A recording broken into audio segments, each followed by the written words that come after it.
La suite du 16h, on fera un point dans un instant sur l'attaque ce matin à l'ambassade de France de Ouagadougou. Mais d'abord, l'actualité sociale. Pas de bras de fer avec les partenaires sociaux sur l'assurance chômage. Le gouvernement reprend l'accord conclu entre le patronat et les syndicats. Mais on est loin de l'assurance chômage universelle promis par Emmanuel Macron lors de sa campagne présidentielle. On en parle. Décryptage donc avec nos invités. Frédéric Descrozaille, bonjour. Bonjour. Député La République En Marche du Val-de-Marne, membre de la Commission des Affaires étrangères. Robert Crémieux, bonjour.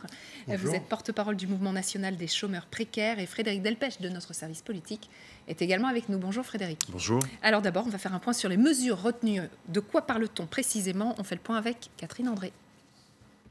Le gouvernement ne passera pas en force. Pas de recours aux ordonnances pour faire adopter la réforme de l'assurance chômage. C'est ce que promet Muriel Pénicaud, la ministre du Travail. Selon elle, l'exécutif et les partenaires sociaux sont tombés d'accord sur les grandes lignes. Premier chantier majeur, l'ouverture des droits à l'assurance chômage pour les salariés démissionnaires. Pour toucher une indemnisation, il faudra avoir travaillé 5 ans dans la même entreprise. Les partenaires sociaux ont mis comme condition d'avoir une durée d'activité ininterrompue de 7 ans dans l'entreprise pour en bénéficier. On souhaite aller plus loin que sur ce point, instaurer un droit tous les 5 ans. 20 à 30 000 salariés seront concernés chaque année. La ministre promet aussi une indemnisation pour les petits entrepreneurs indépendants en liquidation judiciaire. Une allocation de 800 € leur sera versée chaque mois pendant 6 mois. Alors Frédéric Descrozaille, est-ce que le gouvernement a été contraint de revoir ses ambitions à la baisse? Pourquoi est-ce que vous posez cette question? Oh, j'étais sûre de la réponse. On est loin quand même, vous êtes d'accord? Non, vous allez me dire, vous n'êtes pas d'accord. On avait une promesse de campagne qui était l'assurance chômage universelle. Ce n'est plus vraiment le cas. Ce qui est le cas, c'est l'universalité de la dimension d'actifs et de cessation d'activité. C'est-à-dire que nous sommes quand même les premiers à ne pas travailler seulement pour les salariés. Nous ouvrons des droits pour les indépendants. C'est 3 millions d'actifs quand même. 460 000 agriculteurs, près de 800 000 gérants de sociétés, plus de 700 000 micro-entrepreneurs d'activité. C'est toutes ces personnes-là qui sont concernées, qui sont pour la première fois. Donc nous agissons pour des accidents d'entreprises, de petites entreprises, qui peuvent se retrouver en difficulté, pour lesquelles rien n'était prévu et pour lesquelles nous ouvrons des droits.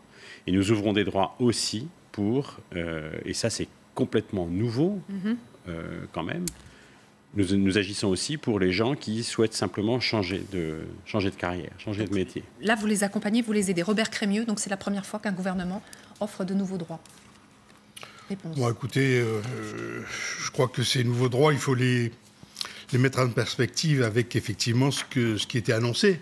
Parce que, bon, quelques milliers de démissionnaires et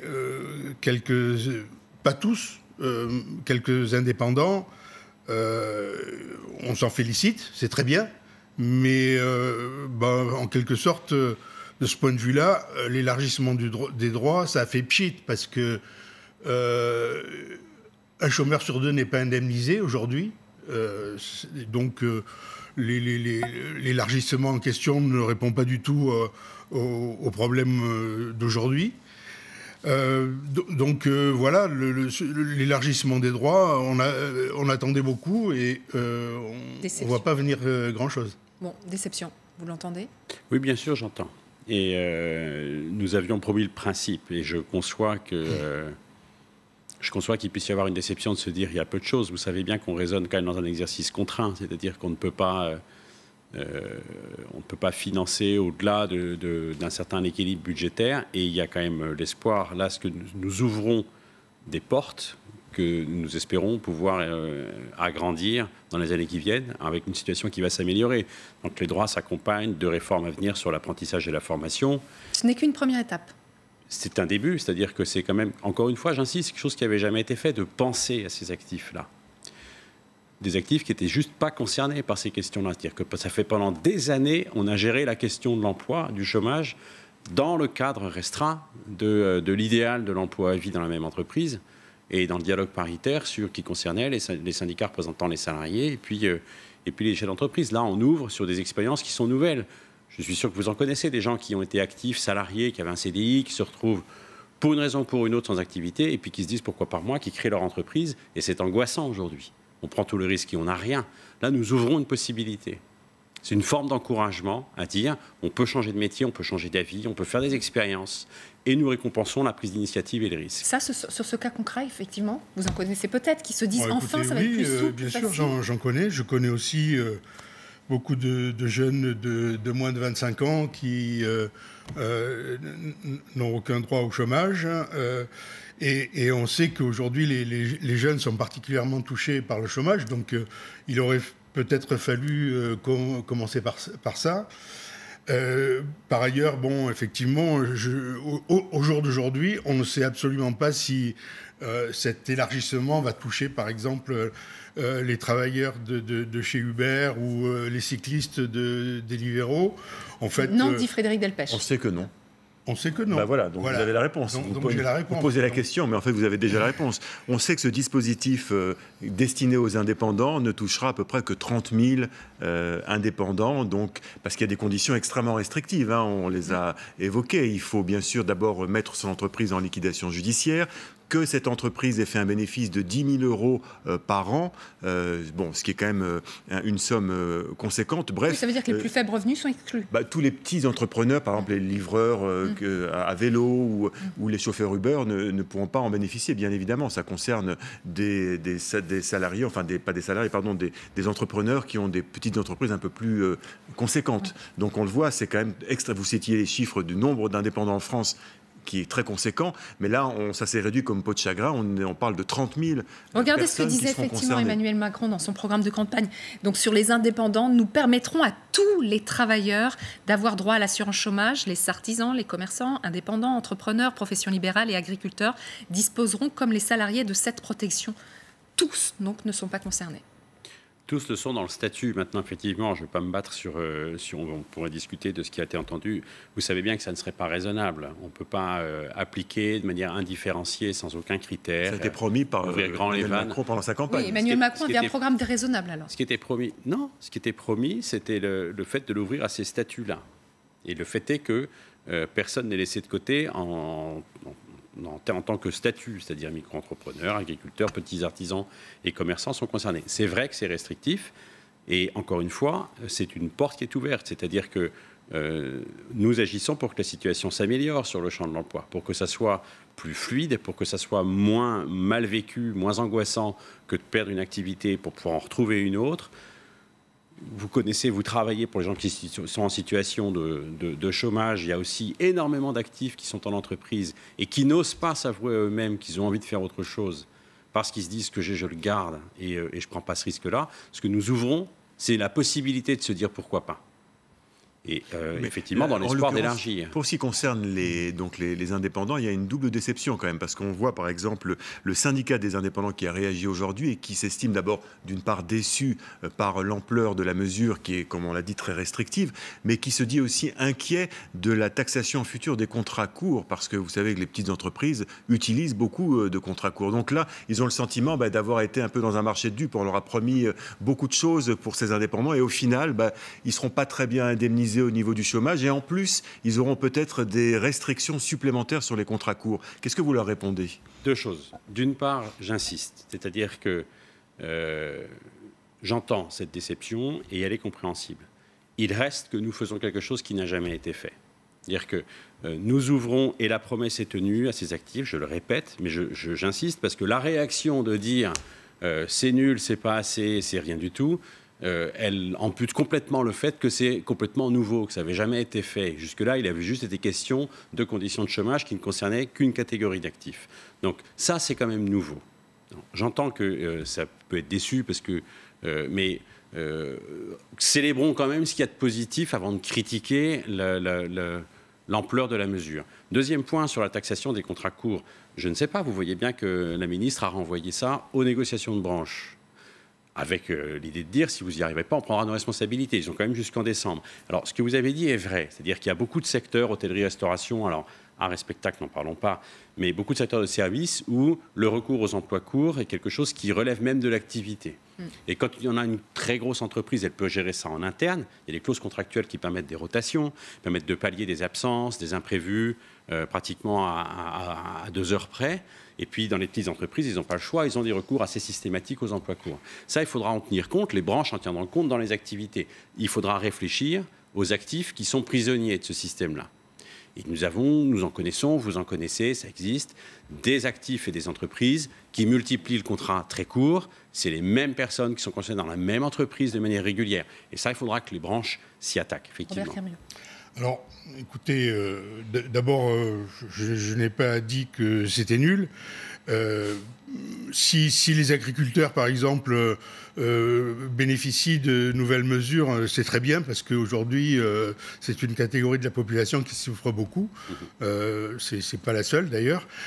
Cela dit, les problèmes des contrats courts, c'est-à-dire nous on appelle ça la précarité salariale, peut-être qu'il aurait fallu se poser la question sur cette question, dans ce domaine, parce que la précarité salariale, c'est aujourd'hui ce qui nourrit les chiffres de Pôle emploi.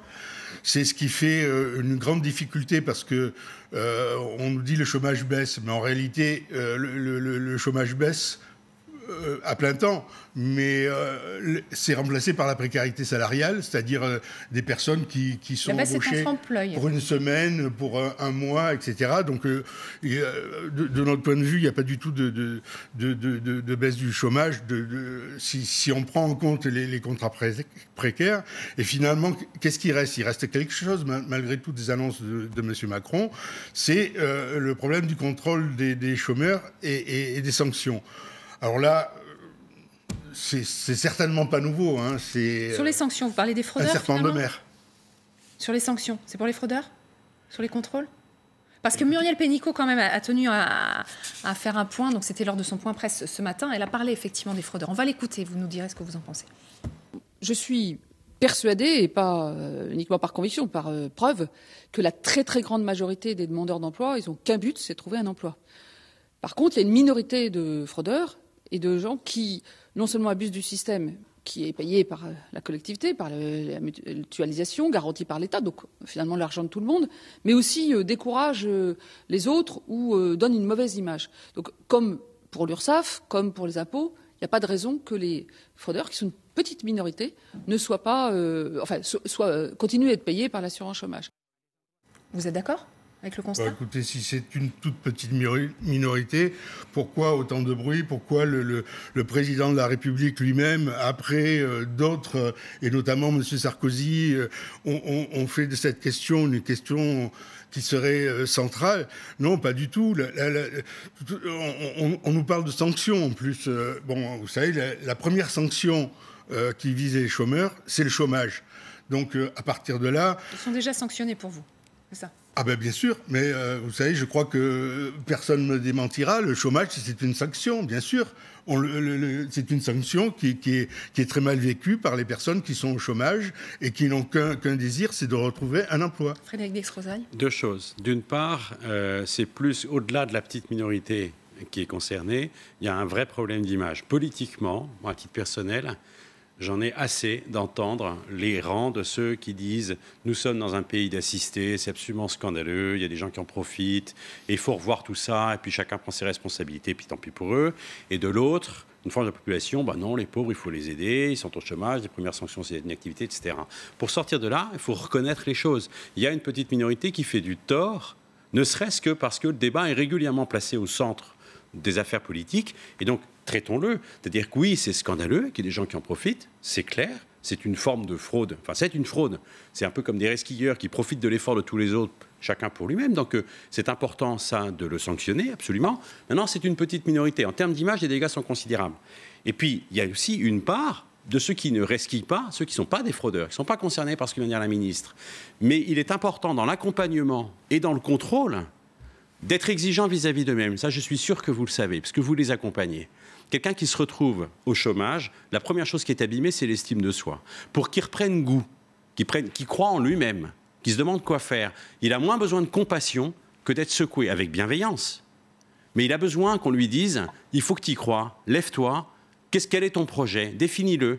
Il a besoin de cet accompagnement-là. Et cette exigence-là, Pôle emploi, certains en tout cas, l'appliquent, c'est le cas de Créteil, dont je connais le directeur, ils font cette démarche-là, de transmission d'exigence. J'ai moi-même été en outplacement. Un cabinet d'outplacement, alors c'est une autre catégorie de salariés. Pas exactement la même chose. Non, mais attendez, les dégâts, quand je parlais d'estime de soi, les dégâts sont valables quels que soient les niveaux de responsabilité et de salaire. Ça arrive à tout le monde de se retrouver dans sa vie à se dire « je suis plus assez fier de moi, je ne sais pas où j'ai fauté et puis je ne crois plus en ce que je peux faire ». Ça peut arriver à tout le monde, ça. Un cabinet de placement, il a un carnet d'adresses et des moyens. Il pourrait pratiquement provoquer des rendez-vous et fournir un job. Ils ne le font jamais. Ils ne le font jamais parce que la première chose qui est à faire, c'est de mettre la personne en condition de retrouver toute seule. C'est cette exigence-là, et pour retrouver la fierté de dire « ce que j'ai, je l'ai voulu ». Et dans une rencontre pour trouver un travail, le premier élément qui permet la rencontre, c'est la motivation. On parle d'accompagnement, là. Donc il faut mieux accompagner, c'est ça? Oui, il faut mieux accompagner. Il faut prendre tout de suite. Pas bien aujourd'hui en France? On peut mieux accompagner, on peut toujours mieux faire. Cette exigence qui est à transmettre dès qu'on se retrouve en cessation d'activité, il ne faut pas attendre. En plus, un emploi, enfin une valeur sur le marché du travail, ça se démonétise très rapidement. Donc c'est immédiatement qu'il faut avoir cette exigence sur qu'est-ce que je vais faire, se projeter, en étant libre bien sûr de le faire et justement d'avoir la liberté de se demander ce qu'on veut faire. Mais cet accompagnement-là, il s'accompagne d'une exigence et donc oui bien sûr de contrôle, pas dans une optique de flicage et de sanction, simplement d'exigence dans la démarche. Est-ce que vous nous dites qu'il y aura plus de contrôle ? Il y aura certainement plus de contrôle. Et sur la partie de sanctions, ce à quoi fait référence... 400 contrôleurs supplémentaires. Monsieur, et puis la question des contrôles, ce qui n'a pas été précisé dans le court extrait qu'on a vu, c'est d'abord l'absurdité des sanctions. C'est-à-dire qu'aujourd'hui, quelqu'un est plus sanctionné pour avoir loupé une réunion que pour ne pas faire de recherche active. Donc il faut revoir ça, pour que ça soit plus cohérent, plus incitatif, plus efficace. Alors là aussi, sur ce sujet-là, on a l'impression que les ambitions sont un peu revues à la baisse, parce qu'on se rappelle de la campagne d'Emmanuel Macron où il promettait, enfin il évoquait la possibilité de sanctionner un chômeur qui ne réponde pas, ne donne pas suite à 2 offres raisonnables d'emploi successives. Et là, ce matin, Muriel Pénicaud disait, oui, bon, effectivement, mais il faut d'abord définir ce que c'est qu'une offre raisonnable. Ça dépend du secteur, du type d'activité, du bassin d'emploi, etc. Bref, on n'en est pas encore là. Alors effectivement, il y a l'annonce du triplement du nombre de contrôleurs à Pôle emploi pour essayer de chercher les fraudeurs. Mais concernant les sanctions à proprement parler, là, on sent que le gouvernement est un peu plus prudent et là aussi ne veut pas allumer un feu comme on le voit d'ailleurs avec l'ensemble de cette réforme assurance chômage. On a l'impression que le gouvernement ne veut pas mettre le feu et qu'il y a sans doute des considérations qui sont liées à la fois au budget, parce que ça coûterait, et évalue certains, 14 milliards d'euros par an, mais aussi ne pas se mettre totalement à dos les organisations syndicales, alors qu'il y a aussi une réforme de la SNCF et dans quelques jours une annonce de réforme de la formation professionnelle. Donc il y a ces deux pôles, à la fois budgétaire et syndical, qui font que le gouvernement, sur ce point précis de l'assurance chômage, est assez modéré par rapport à ce qui avait été annoncé pendant la campagne. Écoutez, je vous confirme que le gouvernement veut mettre le feu à rien du tout. Quant à le fait d'être modéré, franchement, c'est raisonnable de se dire, voyons, en fonction de la situation de mobilité, de l'endroit où on cherche, du bassin d'emploi, du secteur, te demander ce que c'est qu'une offre raisonnable et de confier cette responsabilité au dialogue social. Ça me paraît juste normal. Encore une fois, sur le principe, la promesse est tenue, elle a été annoncée et elle sera exécutée. Maintenant, évidemment, pour avoir écouté, je peux vous dire que quelqu'un qui recherche en fonction support, type RH en entreprise, dans une petite ville d'une province mal desservie, il mériterait à IT d'être indemnisé peut-être plus de 2 ans. Et puis quelqu'un qui est dans l'IT en Ile-de-France, qui ne travaille pas au bout de 6 mois, c'est qu'il ne veut pas. Bon, ça c'est quand même une réalité. Il y a des secteurs et des bassins d'emploi qui correspondent à des réalités complètement différentes. Donc c'est pas absurde de dire aux branches, saisissez-vous de ces questions-là et faites-nous des propositions. Oui. Et j'insiste, oui, effectivement, tout est lié. C'est-à-dire que cette réforme de l'assurance chômage, bien sûr qu'elle sera corrélée à la formation et à l'apprentissage. Évidemment que les branches vont se poser ces questions-là. C'est très efficace. Quand on a quelqu'un qui, pour la flexi-sécurité réussie au Danemark, par exemple, évidemment que c'est avec la formation qu'on s'en sort. C'est un impact dans une carrière que de compléter ou infléchir soi-même son propre parcours. Plus de 40% des gens qui ont suivi une formation à Pôle emploi à Créteil ont trouvé un emploi stable. C'est-à-dire qu'il y a une vraie efficacité de cette mesure-là. On peut l'améliorer, on va y mettre de l'argent, d'ailleurs il y aura un investissement, mais c'est lié. l'assurance chômage n'avancera pas sans qu'on ait réfléchi à l'apprentissage et à la formation. Robert Crémieux. Oh, monsieur le député, bien sûr, on peut dire que on peut raisonnablement discuter de tout. Ça, c'est une chose. Maintenant, lorsqu'au plus haut niveau de l'État, on se permet un certain nombre d'attaques qui stigmatisent l'ensemble d'une catégorie de la population, le mal est fait. Quoi faites-vous référence ? Je crois que vous êtes député de La République En Marche. C'est un de vos amis qui a dit que les chômeurs, ils profitaient de leur chômage pour aller aux Bahamas. C'est faux. C'est faux. D'ailleurs, les chômeurs, dans leur écrasante majorité, reprennent du travail avant d'avoir épuisé leur droit au chômage. Ça, ce sont les statistiques de l'UNEDIC. Ensuite, écoutez, depuis effectivement plusieurs décennies, on nous dit il faut plus de contrôle, il faut plus de sanctions, et notamment on nous sort cette histoire de recherche, de refus d'offres raisonnables d'emploi. Or, c'est totalement, ça n'a jamais été appliqué. Pourquoi ? Parce que l'offre raisonnable d'emploi, elle n'a jamais été définie. Et même cette fois, vous n'y croyez pas ? Elle n'a pas de définition juridique. Et Madame Pénicaud, ce matin, dans son interview du Parisien, je vous lis la phrase. Nous allons d'abord définir plus précisément ce qu'est une offre raisonnable d'emploi pour que cette règle soit pleinement applicable. C'est-à-dire qu'elle n'est pas appliquée. Elle n'est pas appliquée parce qu'elle-même, c'est une règle qui n'est pas raisonnable. Donc voilà, beaucoup de on marche sur la tête, on n'affronte pas les vrais problèmes, on discute du contrôle de sanctions, d'offres raisonnables d'emploi, alors que de toute façon, les chômeurs, ils affrontent une situation où il n'y a pas des emplois en face de leurs demandes. Beaucoup de scepticisme. Une réponse pour finir ? Oui, cette phrase à laquelle vous faites référence, elle est malheureuse. Je ne sais même pas qui l'a prononcée. Elle ne reflète Christophe pas... Castaner, je pense. Oui. Christophe Castaner non, à l'époque, porte-parole du de Rouen. Député de Rouen. J'en connais pas le contexte. Elle est sensationnelle, mais elle ne reflète pas l'état d'esprit dans lequel on travaille. J'ai connu moi-même, encore une fois, j'insiste, même si c'était un cas particulier, des périodes de chômage. J'en ai même connu 2, puisque j'ai démissionné d'un poste en 2001. Je me suis occupé de mes enfants pendant 1 an et je me suis rendu compte que c'était plus difficile que ce que je m'étais figuré. Donc, et puis on est très nombreux dans ce cas-là. On a beaucoup entendu chez En Marche de gens qui disaient, ou de députés qui disaient oui quand même, parfois les chômeurs en profitent, partent en vacances. Enfin, c'est un discours qu'on a quand même entendu pas mal dans vos rangs.